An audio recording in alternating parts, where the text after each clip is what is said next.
Bom dia! Tamo na Ô, Flávio, área! Bando de quer, ma- maluco! quer matar a gente do coração, meu? Pô, tô aqui, cara. Tô Não aqui, faz cara. isso, não.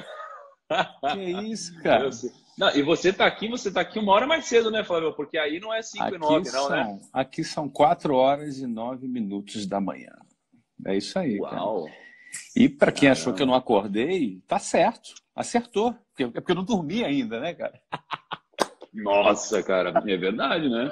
É Caramba, isso meu, que aí, cara. animal. Tamo Flavião, na obrigado área. mais uma vez. Obrigado mais uma vez. Vai ser Prazer incrível. estar Os aqui. primos adoram quando você participa. Eu adoro. Você contribui demais. É um impacto nacional aqui incrível. E hoje eu tenho certeza que a gente vai falar sobre um tema muito importante, uma lacuna que existe no Brasil muito grande, né, cara? Que é uma lacuna de educação financeira.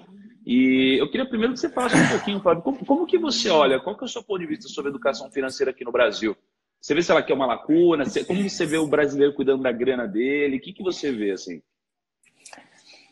O Brasil tem duas dificuldades muito grandes, né? Primeiro, acho que eu sempre acho importante ganhar grana, não é para depois Aham, cuidar da aham, grana. São os dois desafios, né?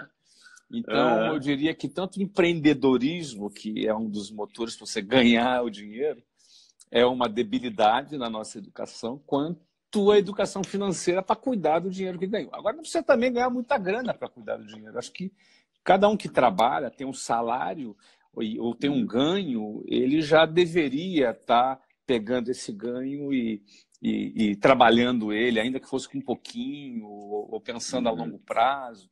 E realmente isso é muito pouco trabalhado, muito pouco uhum. ensinado, né? É, Muito pouco. Está fora muito. dos currículos, né? Tá fora dos currículos, eu acho que a gente sai de faculdade, a gente sai de escola e a gente aprende várias coisas, mas o que a gente definitivamente não aprende é sobre como ganhar dinheiro e gerenciar seu patrimônio, né? Uhum, E assim, eu acho que a gente tem essas duas lacunas, né? Precisa ganhar dinheiro, uhum, precisa investir seu dinheiro, gerenciar ele. Só que eu vejo que a gente comete um grande erro, que às vezes a gente acha que, poxa, a gente precisa só ter muito dinheiro para poder aplicar a nossa grana, a gente pode começar a aplicar com uhum, muito pouco, na verdade, não é? uhum, O negócio é a gente uhum, criar esse hábito, a disciplina de a gente investir todos os meses para que a gente tenha uma liberdade financeira lá na frente, coisa que 1% dos brasileiros têm, né? E, uhum, Flávio, eu queria separar esse nosso papo em duas partes, tá? uhum, A primeira parte a segunda parte é a que a gente prometeu, não é? É a parte de, poxa, como que você gerencia seu capital, como que você investe sua grana, como que você gerencia seu dinheiro. Mas antes disso, eu queria uma introdução sobre como você construiu esse patrimônio, porque você é um cara que saiu do zero, na verdade, acho que do menos zero, né, Flávio? Saiu do negativo aí, fez um uhum. empréstimo ali, enfim. E você chegou onde você chegou. Então, eu queria que você falasse um pouquinho sobre essa trajetória para depois a gente entrar na carteira de investimentos, para te dar uma esquentada aqui. Aliás, tá frio Tá. aí ou não? Como que tá aí? Cara, acho que tá um. Não, aqui tá Tá calor, meio. cara. Que hoje fez 39 graus aqui. Que isso, cara? 39 graus, Fiz cara? 39 graus aqui em Orlando, exatamente. Nossa, cara. Mas eu Que tô, eu tô louco no isso. ar-condicionado Ah, aqui, então por isso que eu tô de. de casaco. Ah, tá Exatamente. bom. Mas vamos E lá. aí? Eu realmente vim de uma família que não tinha condições financeiras. Não é? Éramos uma família muito simples, de funcionários públicos. Não era uma Tá. família pobre, assim. Uma Uhum. família que faltava comida, assim, que a gente passava privação. Como eram funcionários públicos, é, era uma família de classe média baixa da periferia do Rio de Janeiro. Meu, meu, Uhum. meus avós, meu pai é filho de uma mãe solteira, Uhum. que, na realidade, desculpa, né? Ela perdeu o pai, a mãe ficou viúva, Tá. ela casou com um outro cara que Tá. deu duas opções para ela: ou eu ou teu filho. E aí ela botou o meu pai num colégio interno, sabe aquele colégio interno público, é quase como a FEBEM, né? Então meu Putz. pai foi criado assim, não é? Então meu pai foi camponês, trabalhou na roça, tal. Minha Uhum. avó, ela sim foi abandonada pelo marido e Uhum. criou três filhos lavando Tá. roupa. Era lavadeira, sabe aquelas mulheres que andavam na rua carregando uma bacia de roupa na cabeça. Na cabeça? Isso, exatamente. Essa foi minha avó. Não é? E assim, eles sim, né? Minha avó, assim, dividiu o ovo com 3 filhos.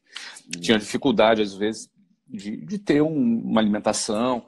Não é? Agora, o que acontece?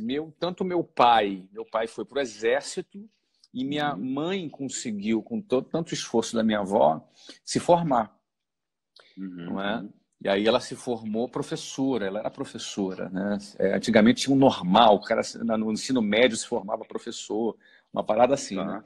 E aí, ou seja, minha mãe conseguiu passar num concurso público para ser professora do Estado. E meu pai, soldado, recruta do Exército, começando ali a seguir carreira. Então, assim, meu pai e minha mãe casam muito cedo, minha mãe casa com 17 anos. E aos 18 anos eu nasci. Ela tinha 18 anos quando eu nasci. Minha mãe é bem nova, né? Tem 18 anos a mais que eu. Então, o que acontece? Eles não tinham patrimônio, não herdaram nada, não tinham nada. Então, eles eram pessoas assim... Mas, olha que interessante, Thiago. A pobreza e a riqueza é diferente de prosperidade. Então, eu vejo meus pais... Eles sempre foram pessoas que fizeram trabalhos sociais.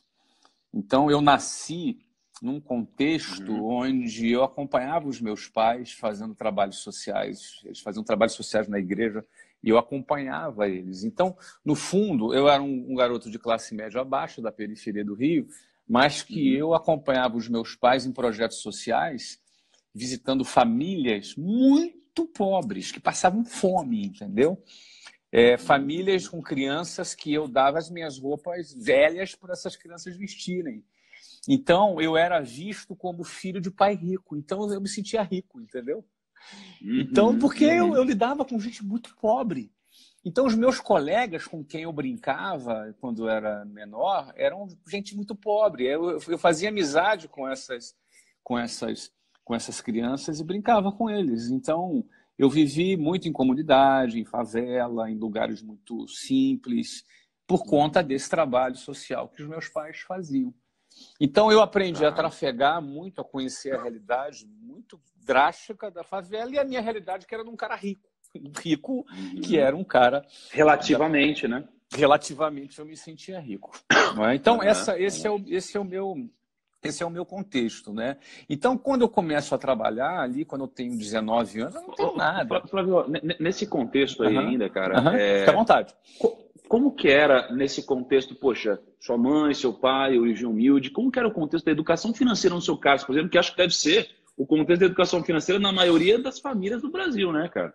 Você tinha isso em casa, assim, ou não? Nem se falava na sua mãe? Não tinha, cara. Nunca tive. Eu sempre estudei em escola pública. Tive uma educação péssima, muito ruim, e por causa da escola pública. Agora, eu tive uma coisa muito boa, uma família que os meus pais eram muito estruturados, assim, entendeu? Então, eu vivi numa família que eu me considerava estruturado, fui muito amado pelo meu pai, pela minha mãe, sabe? Eu era uma pessoa segura da família que eu vivia. Isso era muito positivo. Agora, financeira, não. Porque lá em casa não tinha... Era tudo muito apertado, né? Minha mãe sempre apertada, meu pai sempre apertado. E eles ficaram mais apertados ainda quando... E aí eu dei o meu primeiro salto. Porque eu sempre tive vontade, isso é uma coisa minha, eu queria dar certo. Queria dar certo. Sim. E aí, essa história de querer dar certo aí é muito interessante. Por que eu queria dar certo? Porque eu queria... ser importante, eu queria ganhar bem, né? Ou seja, liberdade, ter liberdade, e eu queria dar certo. Agora, o que era dar certo? O dar certo para o jovem, principalmente da periferia, de qualquer lugar, ele tem referências diferentes, sabe? Aí é uma questão de referência. Para mim, dar certo, naquele momento, era eu ser militar. Meu primeiro sonho foi ser militar. Não é? Por quê? Meu pai era militar. Não é? Então eu queria ser militar de que maneira? Eu fiquei sabendo que você podia fazer uma prova e você entrar como oficial das Forças Armadas. Lá na década de 80, estou falando aqui em 1985. A maioria de vocês que estão me assistindo não tinham nascido. 1985. 1985, a gente estava ali em plena, ali, naquele período de regime militar, então os militares eram muito prestigiados, né? Falei, cara, eu quero ser oficial da Marinha, oficial do Exército, oficial da aviadora. Eu comecei a desejar esse tipo de coisa. Comentei isso com a minha mãe.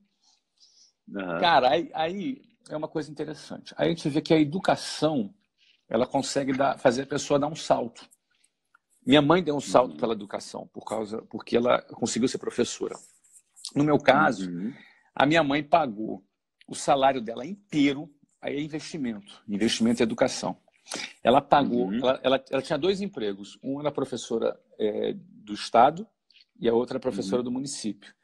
E professor de Estado e município ganha muito pouquinho, até hoje. Não é? Tá. O que acontece? O que a minha mãe fez? Ela pegou um salário inteiro de um desses empregos dela para pagar uma mensalidade de uma escola para me preparar para esse concurso. Eu vou resumir, tá? Cara, eu fiquei 3 anos, no primeiro ano eu não passei, no segundo ano eu não passei, no terceiro ano eu passei. Para resumir, muita gente já conhece essa história, mas o que eu queria dizer é que, quando eu passei, a minha mãe, ela investiu o salário dela inteiro. Óbvio, depois não deu certo, eu não fui militar, fui convidado a me retirar lá da escola, não era muito Ainda bem, né? Ainda bem, né? Ainda bem que eles me fizeram esse favor, porque eu mesmo não tinha ali, era muito novo para tomar essa decisão, não é?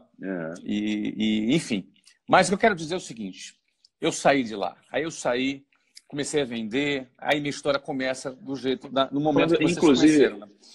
Eu acho que tem um ponto legal nesse ponto da história, que muita gente às vezes toma um não, é negado, sofre alguma coisa, e a gente percebe só depois que às vezes isso daqui foi melhor para sua trajetória, né? Às vezes a gente fica se martirizando, mas, cara, às vezes isso daqui vem pro bem, né? Não, a minha vida virou um caos, porque meu pai ficou decepcionadíssimo comigo, né?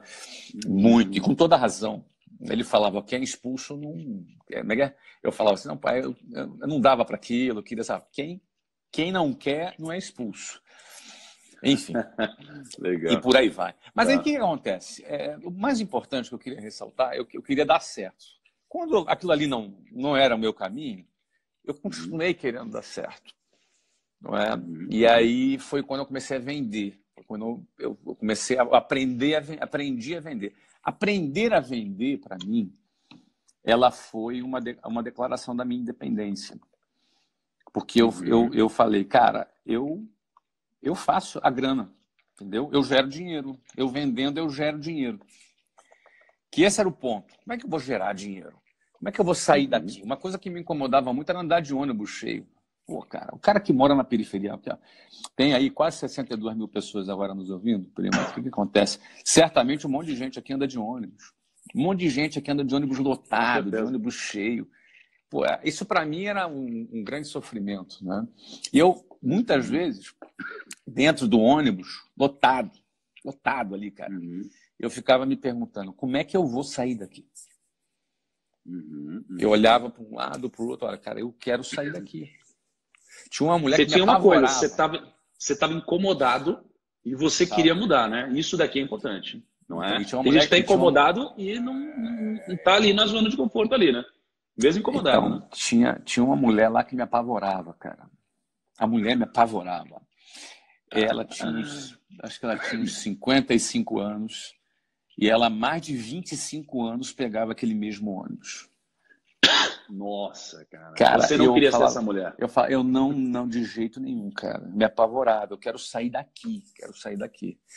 Tem até um primo aqui dizendo, né? Eu ando de bike. Amigo, eu morava a mais de 60 quilômetros do trabalho. Quem mora na periferia do Rio de Janeiro, periferia de São Paulo, cara, o jogo é bruto. É uma exclusão geográfica. E aí o que acontece? Como é que você resolve essa exclusão, esse nível de exclusão, esse nível de barreira social gigante? Como é que você rompe esse negócio? Eu precisava ganhar dinheiro. Então, vender me deu a sensação de poder, me deu uma sensação de estar nas minhas mãos o poder de mudar de vida. Então, assim, meu primeiro foco foi, eu preciso gerar receita. Então, assim, 1991, quando eu comecei a vender matrícula, 92, 93, 94, 95 é o quê? Foco em gerar receita. Aí o que acontece? O foco em gerar receita está ligado em você aprender a gerar receita. Porque eu aprendi a vender matrícula, depois aprendi a formar pessoas, depois aprendi a gerenciar pessoas, depois aprendi a treinar, fazer treinamento, depois aprendi a liderar líderes. Eu passei por 4 anos num processo de aprendizagem de liderança. E, por outro lado, a Luciana, minha esposa já, que eu casei cedo, ela já estava na área financeira. E trabalhava na área financeira, era auxiliar administrativa nessa mesma empresa. E foi quando, em 1995, eu decidi dar um voo maior. Eu vou abrir o meu próprio negócio. Vou abrir a minha própria empresa. A empresa Você tinha quantos anos, Flávio? Eu tinha 22 quando eu tomei essa decisão. E quando eu inaugurei, eu já tinha 23. Então, eu inaugurei com 23. Luciana tinha 20, eu tinha 23.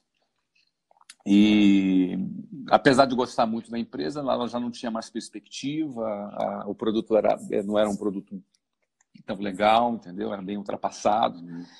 E eu falei, olha, eu vou abrir meu próprio negócio. Foi aí que em 95 a gente abriu. Aí não é que a gente investiu tudo que tinha para abrir o negócio. Por que a gente decidiu abrir um negócio? Porque não tinha nada ali, Porque né, não tinha cara? nada. Eu não tinha, meu pai não tinha para me emprestar, minha mãe não tinha para me emprestar. Tadinha da minha mãe e do meu pai. O salário dela pagava as contas. Não dava, não tinha como, não tinha nem como ser meu fiador, cara. Mas é engraçado como você não tinha nada, mas você tinha tudo ao mesmo tempo, né, cara? Porque você tinha vontade, você queria vencer na vida e você estava determinado, né? Tem gente que só tem dinheiro. Eu tinha até um pouquinho mais que isso já. Eu já tinha 4 anos de know-how de venda. Isso para mim era um capital intelectual importante, porque tem 2 formas de você abrir um negócio. Você sabe vender muito e tem pouco capital, pode ser que dê certo. Ou tu não sabe vender muito, mas você tem bastante capital. E o meu caso era o primeiro. Eu já era um cara que já tinha mais pegada para venda, mas não tinha capital. E aí o que acontece? A gente abriu. Aí a gente não tinha grana. E a gente até um sócio, um cara que amarelou na hora H. E a gente teve que pegar lá o nosso cheque especial e foi com isso que foi. Não é? Legal. Tudo para e aí você começou o seu negócio ali, né? Começou um negócio ali. 3 de abril de 95. 3 de abril de 95. Em abril de 95, eu abri a primeira escola. Em dezembro de 95, no mesmo ano, 8 meses mais tarde, eu inaugurei a segunda escola, que foi em São Paulo. Caramba, cara. Essa escola de São Paulo, em 1996, ou seja, um ano depois, tá? 1 ano e meio depois, em 97, essa escola faturava $500 mil por mês. $500 mil por mês. Caraca. 1997. Uma escola? Uma escola. A outra faturava do Rio uns $250 mil por mês. Essa outra faturava $500 mil por mês. Ou seja, as escolas bombaram, a gente abriu a primeira, a segunda, enfim. Aí eu comecei a gerar capital. Quando eu começo a gerar capital, o que eu faço com esse dinheiro? Digamos assim, no primeiro ano eu já ganhei dinheiro. No primeiro ano eu já ganhei dinheiro, eu fiz meu primeiro milhão já ainda com 23 anos de idade. Legal. O que eu faço com o meu dinheiro?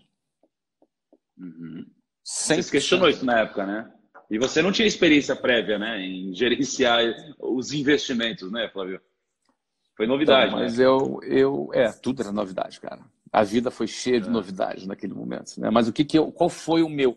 E, de novo, eu quero dizer aqui para todo mundo que está me vendo, e nada do que eu esteja dizendo aqui é uma recomendação para ninguém. Tá? Eu acho que a experiência de vida ela é enriquecedora na medida em que você vai avaliar o que se aplica para você ou não. Não é? Muitas das coisas que eu fiz e a maneira que eu fiz, talvez fizesse um pouquinho diferente hoje, aqui, um pouquinho ali. Mas eu vou dizer, que alternativas eu tinha? Eu tinha pouquíssimas alternativas. Eu não era um cara que vinha de família bacana, eu não tinha. Cara, ou eu dava certo ou eu me ferrava. Eram essas 2 alternativas. Eu me ferrava muito. Não tinha opção de errar, né, velho? Cu na reta. Não podia errar. E aí o que acontece? No primeiro ano, eu já fiz mais de R$ 1 milhão no primeiro ano. No segundo ano, talvez tenha feito 4 ou 5 milhões já no segundo ano. Foi muito rápido. Meu crescimento foi meteórico, muito rápido. Agora a questão é no que. Uhum. Tá. E aí. Meu investi... Tá. Você está me ouvindo? Deu uma carregada? Tô te ouvindo. Tô te ouvindo, tá. Tô te ouvindo. Tá. Então, no que eu gastei? Eu investi, vamos dizer 100%, 95%. 5% do dinheiro eu investi na nossa qualidade de vida. A gente mudou, foi morar num lugar bacana, alugado. A gente já não queria comprar nada naquele momento. E assim, a gente melhorou muito, deu um salto grande na nossa qualidade de vida, muito grande. E 95% do nosso dinheiro a gente investiu abrindo mais escolas. Tá. Aí, foi um ponto legal que você falou agora, Flávio, que você falou sobre, poxa, eu não queria... a gente alugou um negócio e tal, não estava muito na vibe de comprar um imóvel. E o brasileiro hoje ele tem uma coisa de que, putz, se eu faço 18 anos, eu quero ter meu imóvel próprio, né? Só que às vezes o brasileiro não faz conta. Às vezes faz sentido você financiar imóvel em 30 anos, na maioria das vezes não faz, né? Financeiramente falando. Né? Então, no meu caso, por exemplo, só para dar esse parênteses, eu estou no imóvel aqui que está avaliado em mais ou menos 1,1 milhão. Tá? Eu pago 3 mil de aluguel, mais 1.500 de condomínio, etc. Se eu fosse financiar esse imóvel, eu pagaria ele em 30 anos. Se eu morasse de aluguel e guardasse o excedente e investisse, em 10 anos eu pagaria esse imóvel. Olha, exatamente. Ou no final de 30 anos ter 2, 3. Exatamente. Exatamente. O pessoal precisa fazer mais conta. Mas vamos lá. Eu acho que, cara, já que tu abriu parênteses aí, eu acho que a pior coisa de comprar um imóvel, dependendo da fase de vida que está a pessoa, ele ficar preso no lugar. Essa é a pior coisa que tem. Porque, cara, o cara é jovem, ele tem que estar liberdade. A liquidez dá para ele liberdade. Não é? Dá liberdade. Total. Lugar. Eu digo, é melhor lugar. Você se muda de escritório, pô, você morava em 60 km no seu escritório, você pode se mudar para ir a pé. Não tem nada melhor que essa qualidade de vida. Mora perto, isso, não tem nada melhor. Então, o que acontece? Eu investi 95% do meu dinheiro em abrir escola. Eu abri 24 escolas em 3 anos. Era uma nova escola inaugurada a cada 45 dias. Caraca. Então, foi aí. E aí eu me garantia, eu tinha que... E aí eu fui evoluindo, não é? Eu tinha que ir tocando o negócio e botando ele para crescer e avançando, etc. E tal. Então, o meu track record, eu diria, nesse período foi empreendendo e fazendo o negócio crescer, e fazendo o negócio crescer. E detalhe, eu não tinha visão de equity ainda. Eu não tinha nenhuma visão de equity. Para mim, o negócio é uma coisa que você abria é dar lucro. Acabou. O fluxo mensal, né? É o fluxo mensal. Ou seja, existia uma riqueza que eu nem sabia que ela existia. Que o equity é uma riqueza que eu nem sabia que ele existia. Eu vim descobrir o equity em 2008. 13 anos depois que eu abri a empresa. Eu descobri que existia equity porque veio um cara e me propôs me pagar 200 milhões de reais no negócio. Aí você falou, como assim 200 milhões de reais? Né? Um negócio não fatura isso. E aí eu fiquei muito intrigado. Pô, mas como é que o cara vai te pagar 200 milhões de reais? Eu fiquei assim, né? Muito intrigado. E eu não aceitei a proposta dele. Eu neguei uma proposta de 200 milhões de reais. Mas fiquei muito encucado com essa história do equity. Foi quando eu comecei a pesquisar, comecei a estudar sobre isso. Não é? Ou seja, eu tive que ir aprendendo ao longo do caminho, aprendendo. Não é? Aí foi quando eu entendi que existia uma riqueza chamada equity, que é o valor do seu negócio, independentemente do lucro ou do fluxo de caixa que você tenha, mas o valor patrimonial daquele negócio que você está construindo, aquela marca, aquele patrimônio, aquilo tudo tinha um valor que era muito importante. Não é? Show. E aí, enfim, você quer interromper e já puxar Então, na verdade, aí eu queria perguntar o seguinte, poxa, aí você teve toda essa trajetória, você teve essa infância, pouca educação financeira, mas muito carinho, muito amor, apoio da família, você começou a vender, começou a ganhar dinheiro, começou a gerar um fluxo mensal, abriu sua primeira escola, depois abriu outra escola, começou a ter muito resultado, começou a ter um número grande de escolas, aí uma coisa assim dando na sua cabeça, te ofereceram 200 milhões, falou, putz, tem um negócio chamado equity, aí o seu negócio você negou, continuou crescendo, e aí em algum momento você vendeu o seu negócio, né?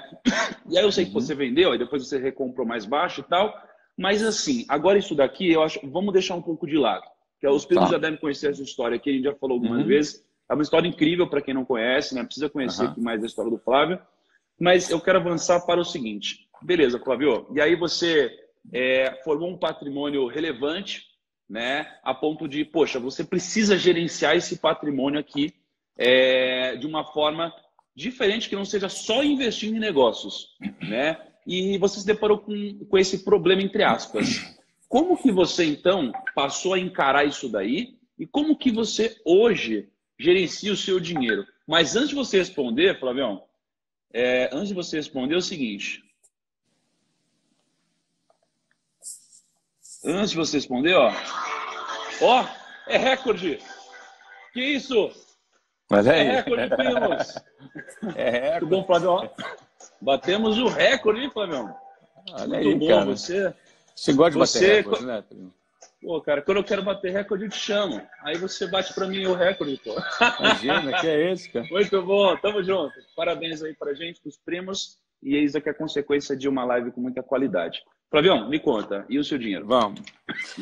Deixa eu dividir a história da grana em duas partes, porque a forma como eu gerencio o meu dinheiro hoje é diferente de como eu gerenciava de 2013 para trás. Tá. Deixa eu falar um pouco 2013. Sobre como eu administrava de 2013 para trás e de agora. Por que 2013 para trás? 2013 foi quando eu tive uma injeção muito grande de liquidez, quando eu vendi a WhatsApp. Ali eu tive uma injeção grande de liquidez. Então, aí, a partir daquele momento, ficou um negócio sério. Ficou um negócio bem mais sério. Tá? Tudo bem aí, cara? Tô tranquilo? Cara, tava falando... Fiz a live com o Luciano lá, ele deu uma ideia de a gente pegar um patrocinador aí pra Tosse, cara. Seria legal, né?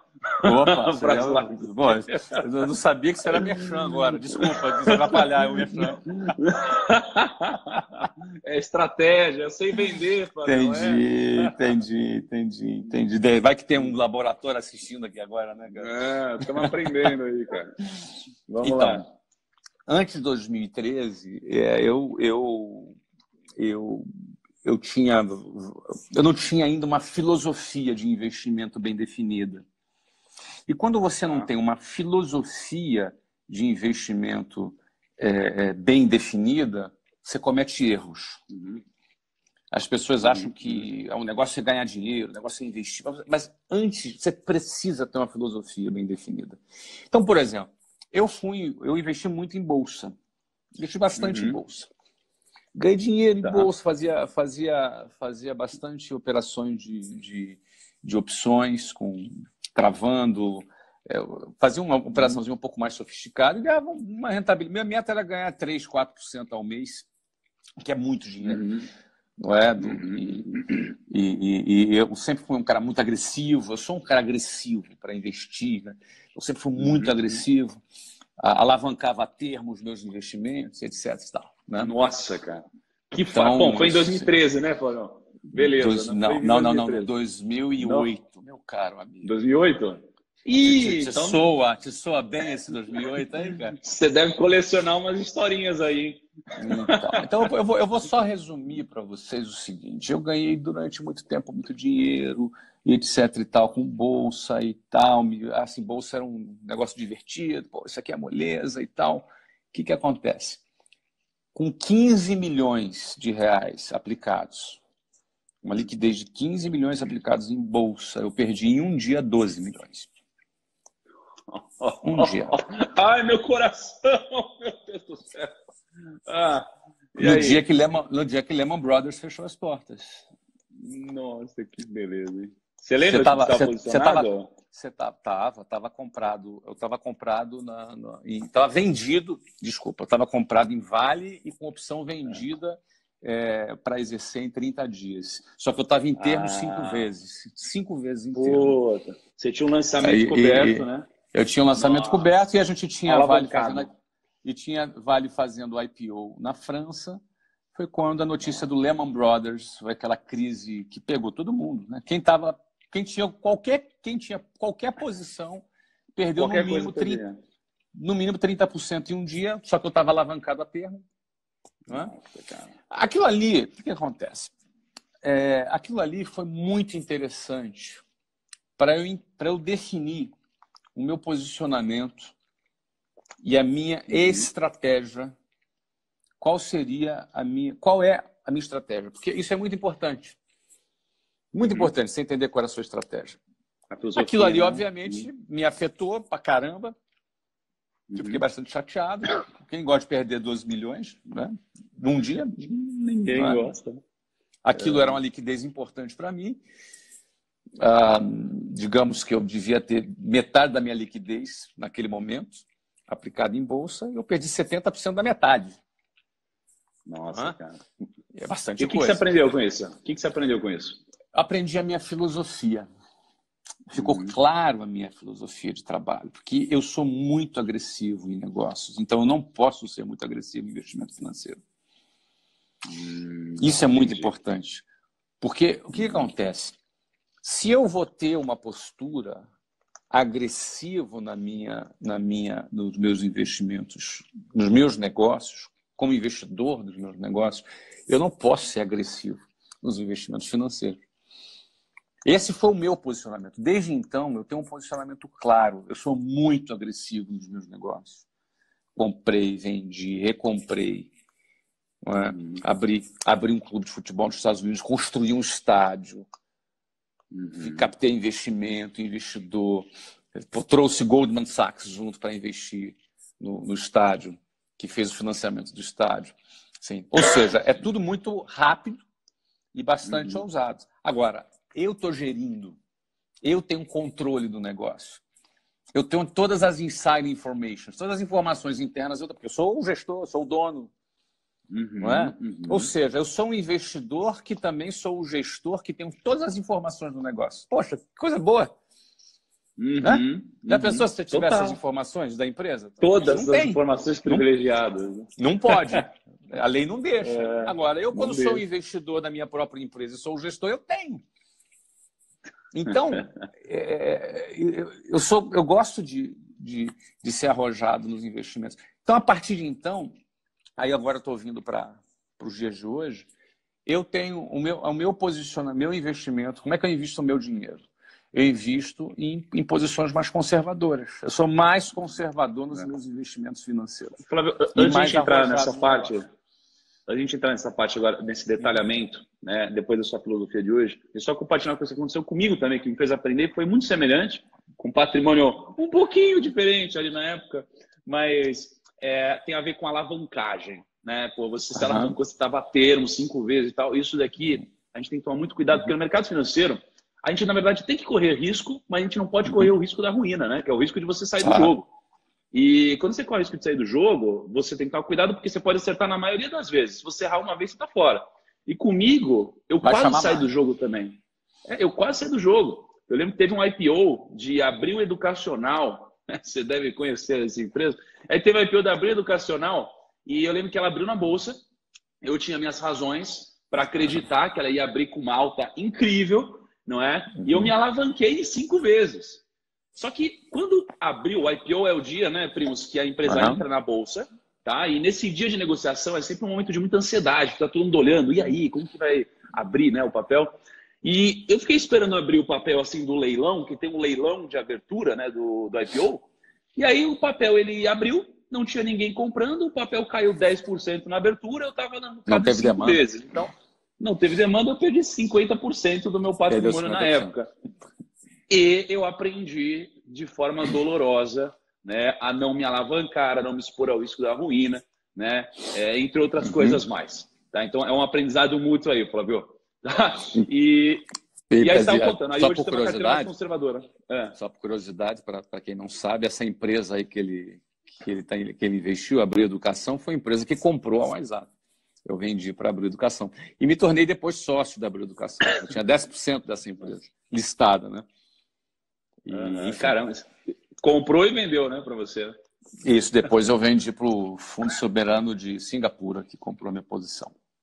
Mas, enfim, senhores, eu aprendi que você Mais tem conservador que ter, nos investimentos. você tem que, como você tem a sua carteira, você vai ter um pedaço dela, cada um tem sua estratégia, mas certamente um pedaço dela você vai ser mais conservador e um pedaço você vai ser mais arrojado.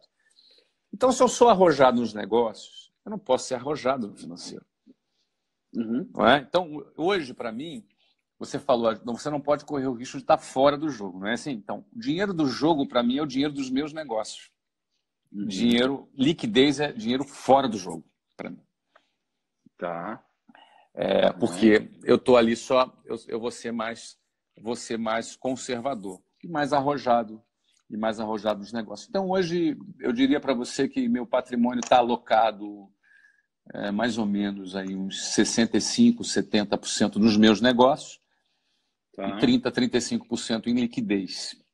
E quando eu falo de liquidez, aí, obviamente, de uns tempos para cá, nós estamos falando de uma liquidez maior, aí requer um outro tipo de gestão, né? Hoje eu tenho um family office, tem 6 pessoas que trabalham, um head do family office, um gerente de investimentos, 2 analistas, um advogado e um auxiliar desse advogado que trabalha só no family office para fazer a alocação de recursos. Isso acontece numa estrutura de 5 fundos, nós temos 5 fundos privados, nós somos proprietários dos fundos, 4 fundos no Brasil e um fundo offshore. Ou seja, essa estrutura me dá a possibilidade de fazer tanto fundo de investimento de participação de empresas, como também fundos multimercados. E essa estrutura offshore, eu consigo fazer investimentos dentro do Brasil e fora do Brasil com muita fluidez, com muita rapidez. E essa estrutura, ela também me permite fazer esse planejamento financeiro e também o planejamento fiscal, né? O planejamento tributário. Esses fundos me permitem fazer esse tipo de planejamento. É uma estrutura mais complexa, é cara, você precisa de volume, de escala para justificar essa estrutura. Não é? Mas, basicamente, o tipo de investimento que a gente faz, 70% da liquidez está em bonds. Bonds seriam debentures, né? Quantos por cento? Brasil? 60%? 70% e 30% em fundos, né? Tá. 30% em bonds e 30% em fundos. Bonds, só para explicar para o pessoal, debenture no Brasil é mais ou menos o seguinte: eu empresto dinheiro para as empresas, empresto dinheiro para os bancos, empresto dinheiro para as empresas. É um investimento mais... Bonds desses bancos, né? Em outras palavras. Via Estados Unidos. Via offshore. Via offshore. Em dólar, né? Seja, tudo em dólar. Tá? Esse é um outro ponto. Dependendo da sua estratégia, você vai ter que escolher qual é a moeda que você vai estar. Então, levando em conta o tamanho do investimento que eu tenho nos Estados Unidos, o posicionamento que eu tenho nos Estados Unidos, a moeda que me dá mais segurança é o dólar. Sim. Mediante os meus compromissos nos Estados Unidos, eu não posso correr o risco, por exemplo, de não ser aprovada uma reforma da Previdência, por exemplo. E você está mais exposto aqui sua moeda, né? E hoje eu estou exposto numa moeda cheio de compromissos nos Estados Unidos e está exposto numa moeda que o dólar pode saltar para 6, 7 reais. Eu vou dar um exemplo para você. Na Argentina, 3 anos atrás, o peso o dólar custava 9 pesos e 40 centavos. Hoje custa 44 pesos, um dólar. Caraca. Seria equivalente o nosso dólar sair de 3,82, que é hoje, para 16 reais. Já pensou? Então, não pensei. Nem quero pensar. Mas aí eu fico posicionado em dólar. E hoje meu time do Family Office trabalha com a meta. A meta deles é 4,5% ao ano. Ponto. Em dólar. Em dólar. Em dólar. O que é muito diferente de 4,5% em real aqui, né? Que os completamente. Estar pensando. Não, se você for pensar em real, pensa o seguinte: a Selic no Brasil está 6,5%, só que a inflação é 4%. Exatamente. Então o ganho real é 2,5%. Ganho real Bruto, é 2,5%. Né? Bruto, fora imposto. Aí você tira imposto, etc. Isso. Agora, no meu caso, é o quê? É 4,5%, é a meta. Geralmente o pessoal está batendo aí 4,8%, não é? Só que a inflação nos Estados Unidos é 2%. Então, você está falando de 2,8% líquidos. Como é um fundo, tem planejamento tributário. Você entendeu? Tem ganho fiscal, tem um monte de coisa. Tem ganho fiscal, tem uma série de coisas. Não é? Só que detalhe, é dólar. Então não adianta nada eu querer trabalhar. Eu queria trabalhar, por exemplo, eu quero ganhar 10%, mas vou aplicar no Brasil, vou ganhar 10%. Se num soluço, a variação cambial me tira 20%. Eu estou falando de um volume muito grande. Então, para mim, a proteção vem em primeiro lugar. Então, a proteção sendo em primeiro lugar, a moeda que me protege é o dólar. Sim. E aí Deixa eu só fazer um... Então, só para concluir. Então, se eu vou fazer um bonde para o Itaú, se eu vou emprestar um dinheiro para o Itaú, é em dólar. É tudo precificado em dólar. Isso. Uhum. Basicamente assim, Primo, só para dar um overview aqui. O que o Flávio está falando poxa, ele é muito agressivo nos negócios, então a maior parte do capital dele está nos negócios dele. Está nos negócios. Então, como ele tem essa agressividade, do outro lado, que ele tem um dinheiro, ele precisa fazer alguma coisa com isso. E esse dinheiro, ele não vai correr um risco de sair do jogo, por exemplo, ele vai investir em coisas mais líquidas e mais conservadoras. Só que como o Flávio tem uma exposição global, digamos assim, tem um patrimônio também relevante, está mais situado nos Estados Unidos, faz sentido para ele, ao invés de ele ter toda a estrutura dele de investimentos aqui no Brasil, ele tem uma estrutura de investimentos nos Estados Unidos. Só que a diferença é que quando você tem mais patrimônio, às vezes justifica você ter uma estrutura própria como um family office para te ajudar a gerenciar tudo isso. Você não precisa de um family office quando você está começando e você pode investir em coisas que o Flávio está investindo, obviamente com às vezes algumas diferenças, mas no mesmo conceito, com muito menos dinheiro. Tá? Então, no caso do Flávio, ele tem a estrutura que ajuda ele e ele basicamente investe em renda fixa. Só que quando você está investindo em renda fixa, e a gente tem que tomar cuidado para não confundir, o Flávio falou de Itaú. Não é que o Flávio ele vai lá e compra ações do Itaú. Não, é o contrário. Na verdade, ele empresta dinheiro. Emprestando dinheiro para o Itaú. Né? Ele empresta dinheiro para o Itaú e para várias outras empresas. Ele falou, quais outras você falou aí, Flávio? Algumas outras você falou? Eu peguei uma lista aqui, tem mais Itaú, Morgan Stanley, Citibank, Goldman Sachs, Bradesco, Banco do Brasil, Votorantim, a gente tem uma posição boa com Votorantim, T-Mobile, não é T-Mobile, T-Mobile. Aqui nos Estados Unidos. A gente também investe no Chile, também, empresa de infraestrutura no Chile. Natura também a gente investe. Mas, de novo, não são ações, né? São bonds. Isso. Porque aí, imagina assim, o Flávio, ele se depara com uma decisão. Ele pode emprestar dinheiro para o governo ou ele pode emprestar dinheiro para empresas. As empresas, elas tendem a pagar mais que o governo, porque o governo, teoricamente, é o risco zero do país, não é? Então, ele tem um prêmio de rentabilidade aqui, porque tem um risco relativamente superior. Só que o Flávio tem uma equipe de análise que ajuda ele a entender, poxa, se faz sentido ele correr esse risco pelo prêmio que ele está recebendo nesses bonds, que no Brasil seria o equivalente a debêntures. Né? E aí a sua carteira ela é de... E aí o risco é o risco, por exemplo, de ser empresta para o Itaú, o risco é o Itaú quebrar. Mas assim, é uma empresa... Muito difícil, é uma empresa muito grande, né? Goldman Sachs, qual que é o risco de Goldman Sachs quebrar? É difícil, entendeu? É extremamente difícil. Então, ele se expõe a um risco relativamente baixo, diversifica a carteira dele. Acho que esse é um princípio importante, né, Flávio? Você diversifica a sua carteira, né? A gente também tá dentro do fundo da Pinco, que investe em países emergentes, que tem 30% dessa liquidez lá com eles, né? O que acontece? O pessoal está perguntando se eu invisto em ações. Eu não invisto em ações. Eu só invisto em ações das minhas empresas. Então, 70% do meu patrimônio está alocado nas minhas empresas. Não é? Então, assim, só para você ter ideia, em termos de posição, tá? Eu investi 100 milhões de dólares no Orlando City. O Orlando City hoje vale aí 600 milhões de dólares, mais ou menos. Eu fiz 6 vezes em 5 anos. Isso, agora, é arriscado. Mas como eu estou na gestão, está na sua mão, controle, está na minha mão. Então, eu me sinto muito mais confortável do que estando na mão de um executivo, de uma outra empresa. Então, eu prefiro investir. Se é para investir em ações, eu invisto em ações das minhas empresas. Esse é minha forma que eu estou posicionado hoje.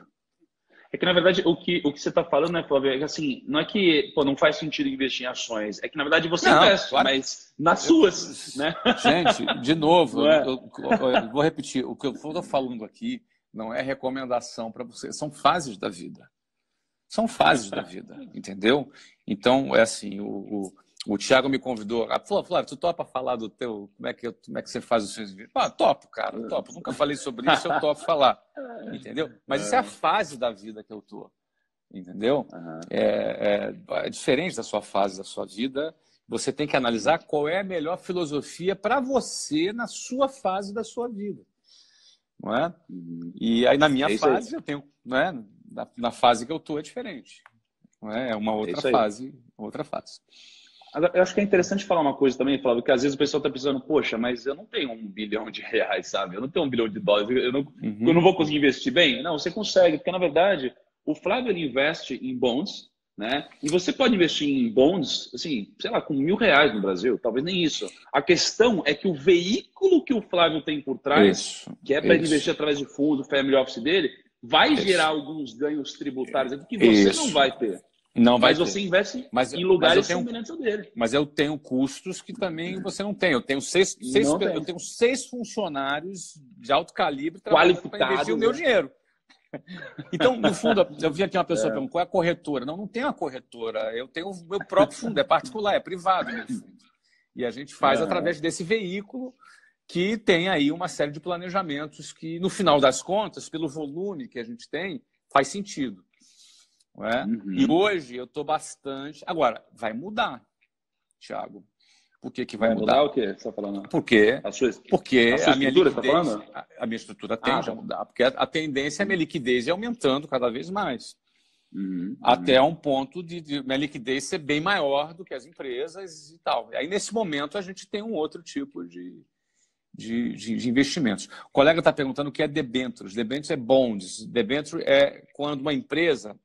Deixa eu tentar explicar. Uma empresa precisa de dinheiro para investir, para fazer alguma coisa. Aí ele não está no momento para fazer um IPO, que ele vai oferecer ações para o mercado comprar as ações dele. Aí o que ele vai fazer? Ele pode lançar no mercado um papel de uma dívida para captar, vai pedir dinheiro emprestado para o mercado. E aí quando entra investidores como eu, e tem outras pessoas que compram esses papéis e emprestam dinheiro para essa empresa. Sim. É um empréstimo. Aí estabelece ali uma taxa. Os parâmetros emprestam. Os parâmetros, quem topa vai lá e empresta o dinheiro para a empresa. A gente precisa saber, na verdade, por que uma empresa abre capital, né? Por que uma empresa começa a negociar na Bolsa? Geralmente ela faz isso porque ela quer captar recursos para poder investir nela mesma e crescer mais. Só que ela pode captar dinheiro e, para isso, ela vai ter que ter sócio, né? Vai ter que dividir lucro no futuro, ou ela pode pedir um dinheiro emprestado para alguém. Pagar um spread.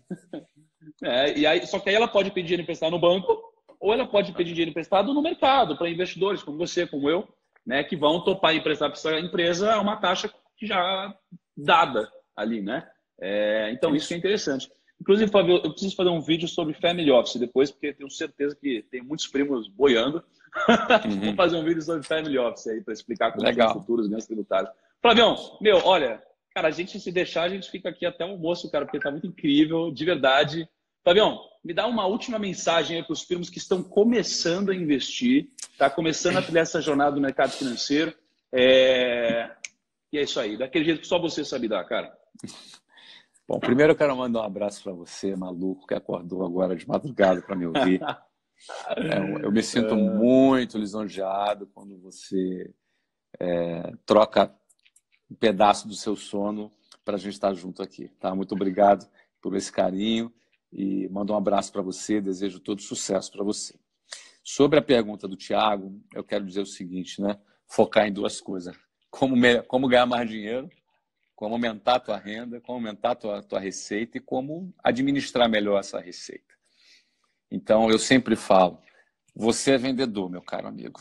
Você é vendedor. Porque você vende, mesmo que você seja funcionário de uma empresa, você vende teu tempo. Então, tu é vendedor também. Você está vendendo teu tempo. Se você tem um negócio, você está vendendo o seu produto. Se você tem uma empresa de serviço, você está vendendo o seu serviço. Então, você é vendedor. Vender é uma coisa que não te dá limite. Então, eu te sugiro, mesmo que você trabalhe numa empresa, arruma um produto para você vender, cara. Vende alguma coisa. Compra carro, vende carro. Compra relógio, vende relógio. Não importa. Mesmo que seja coisas pequenininhas, começa vendendo, e busca um negócio. não é? Eu gosto de empreendedorismo, eu sou fã do empreendedorismo. Eu, se tivesse 18 anos hoje, ia dar um jeito de abrir um negócio. Enfim, não me espanta o medo do risco. Mesmo no Brasil, eu acho o Brasil sensacional para empreender. Eu acho sensacional. Com todos os problemas do Brasil, com todas as maluquices do país, com todas as contradições, eu gosto de empreender no Brasil. Tanto é que eu empreendo no Brasil desde 1995. Já são 24 anos empreendendo no Brasil. Não é? Ah, tem muito custo trabalhista. Cara, eu tenho 10 mil funcionários. Dá, não é? Dá para ter. Ah, mesmo com imposto, dá. Sempre dá. Não é? Então, o Brasil é um país bacana para empreender. Esse é o primeiro ponto, né? Você trazer possibilidade de você ganhar mais. E sobre você gerir, de forma bem resumida, Thiago, o que você faria? Eu quero te fazer uma pergunta. O que você faria se você perdesse seu emprego hoje? Você ganha, vamos supor que você ganha... você ganha 50 mil, vamos supor que você ganha 5 mil reais por mês, 6 mil, 3 mil, 4 mil. Seja lá o que você ganha. O que acontece se você perde seu emprego hoje? Você faria o quê? Você que está me ouvindo aí, do outro lado aí. Às vezes você ainda na cama, de repente, que acordou, está me vendo ali no celular. O que você faria? Eu vou dizer para você. Se você ganhar um salário de 5 mil reais, sabe o que você vai fazer? Você vai cortar geral os teus custos, você vai decepar, você vai cortar tudo. Você tentar viver ali com um pouquinho para fazer teu seguro-desemprego, esticar o máximo possível, você é correr atrás. É isso que você vai fazer. Se é se virar, tu ia dar um jeito. Isso significa que você tem o poder de se virar. O que eu quero dizer com isso? Viva com no máximo 80% do que tu ganha, meu caro. Só se você ganhar muito pouco. Se você ganhar um salário mínimo, aí não dá. Aí realmente não dá. Mas se você ganhar um saláriozinho razoável, cara, corta geral. Viva no máximo com 80% que tu ganha. Para os 20% você investir. 20% você investe. Ah, mas não dá, Flávio, eu não consigo. Cara, o que você faria se perdesse o emprego? Você não ia dar um jeito? Então, para pensar se por 20 anos você só viver com 80% do que tu ganha. Para pensar. Não é? Óbvio, isso aqui não se aplica para quem ganha muito pouco, um salário mínimo, não se aplica. O cara está ali, ganha menos do salário mínimo. Agora, ganha uns 3 pau, 4 pau, 5 pau, 6 pau. Dá sim. Você tem que sair do consumismo e você entrar e pensar na sua independência financeira a longo prazo.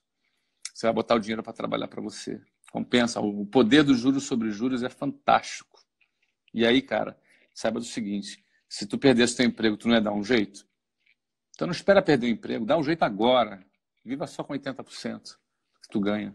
Faz a conta, faz uma planilhinha no Excel, vê quanto é que você, em 30 anos, o que isso representa na tua vida. Se você conseguir trabalhar empreendendo e ganhar mais, cara, aí melhor ainda. Tá bom? É isso aí. Valeu, Thiago. Muito obrigado. Um abraço para todos vocês aí. Boa semana. Flavião, tamo junto. Já te mandar uma mensagem, velho. Valeu. Valeu, gente. Um abraço, hein? Até mais.